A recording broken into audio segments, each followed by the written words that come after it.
safe. In line with the directive of President Ferdinand R. Marcos Jr., various government agencies are now working together to respond to Cebu and nearby provinces following the strong earthquake that struck the area. According to Presidential Communications Office or PCO Secretary Dave Gomez, the chief executive expressed his sorrow over what happened but assured that the authorities are now implementing a whole-of-government strategy to address the situation. Siyempre, yung ating OCD at saka yung ating Bureau of Fire Protection nagpunta na doon para mag-conduct ng rescue and relief operations. Nandoon din ang ating PNP para siguraduhin na yung peace and order natin, at agaran din nagpunta ang Department of Health, nagpadala ng ating mga additional health workers para doon sa mga nasalanta.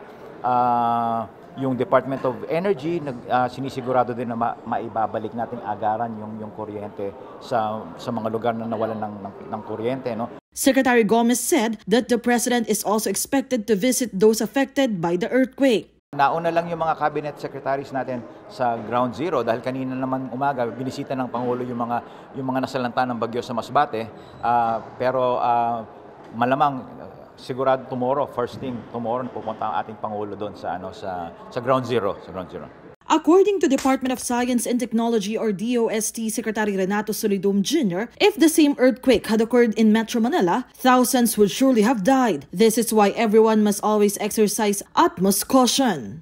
Reminder sa atin sa malalaking syudad tulad ng Kamaynilaan na yung nangyari sa Bogo, kung mangyari yung 6.5,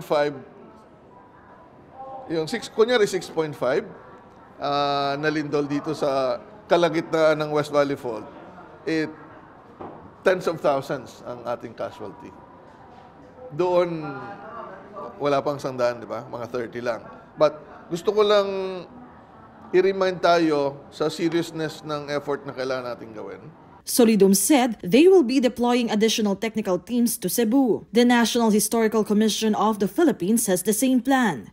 Balak naming pumunta itong magpapatala ng team, kasama po ako, itong weekend, kasama ng NCCA, so multi-agency kami, natitingin kami doon. The media interviewed the officials before their respective participation in the budget plenary deliberations at the Batasang Pambansa. For their part, several lawmakers said they are also closely monitoring the impact of the earthquake. According to House Speaker Faustino Bojedi III, they are already coordinating with various agencies and local government units to ensure the prompt delivery of assistance to our affected countrymen. He also said they are ready to craft necessary measures to further strengthen the government's disaster response.